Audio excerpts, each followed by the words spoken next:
आता काय झालं पहा, बऱ्याचशा गाड्यांमध्ये तुम्ही जर पाहिलं समोरची गाडी आता पूर्ण काळी काच जी आहे मागची जी बॅक काच आहे ती एकदम ब्लॅक आहे. आता पर्पज गव्हर्नमेंटचा काय असतो, गव्हर्नमेंट फिल्मिंग का अलाउड करत नाही, कारण त्या समोरच्या गाडीमधून पुढं काय ट्रॅफिक आहे ते दिसायला हवं. आता जर काचच ब्लॅक असेल तर पुढचं काय ट्रॅफिक आपल्याला दिसत नाही आहे. गव्हर्नमेंटचा हा पर्पज असतो, त्यामुळे फिल्मिंग अलाउड नाही आहे. पण आता होतंय काय, आता बॅक साईडची जी काळी काच करायचा पर्पज काही लोकांचा असा असतो की गाड्यांमध्ये व्हाईट लाईट आता लागतात, ज्या गव्हर्नमेंट कधीच अप्रूव्ह करत नाही. आणि त्या व्हाईट लाईट लागल्या ना की मग काय होतं, व्हाईट लाईट लागल्यामुळं ड्रायव्हरच्या डोळ्यावरती इतका प्रकाश पडतो बेकार, त्याला पुढचं काही दिसतच नाही आहे.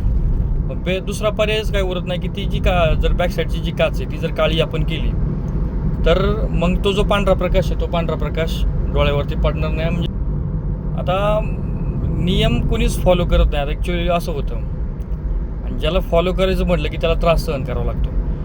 कारण पांढरी लाईटसुद्धा अलाउड नाही आहे आणि काळी काचसुद्धा अलाउड नाही आहे. आता करायचं तर दोघांनाही नाही आहे की लाईट पण कुणाला लावायची नाही आहे आणि काळी काच पण कुणाला करायची नाही. पण एकाने पांढरी लाईट लावली की त्या आता काय होते की मग मी ट्रान्सपरंट काच ठेवून मी का त्रास सहन करू, मग कुणाकडूनही मग ते फॉलो होत नाही नियम, वाहतुकीचे नियम. बॅन करायचंच असेल मला असं वाटतं की तुम्ही सगळ्याच गोष्टी बॅन करा. तुम्ही फिल्मिंग पण अलाउड करू नका आणि पांढऱ्या लाईट्स ज्या आहेत आजकाल गाड्यांमध्ये लागतात त्यासुद्धा अलाउड करू नका. सगळ्यांना नियम तसे सारखे ठेवा. काय होतंय, एका नियमाक शिथिलता केली जाते.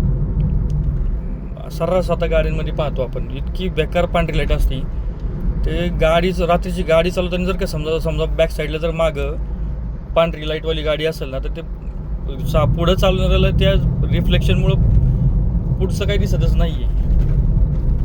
म्हणजे याच्यावरती नक्कीच काहीतरी या पांढऱ्या लाईटवरती ॲक्शन घेतली गेली पाहिजे.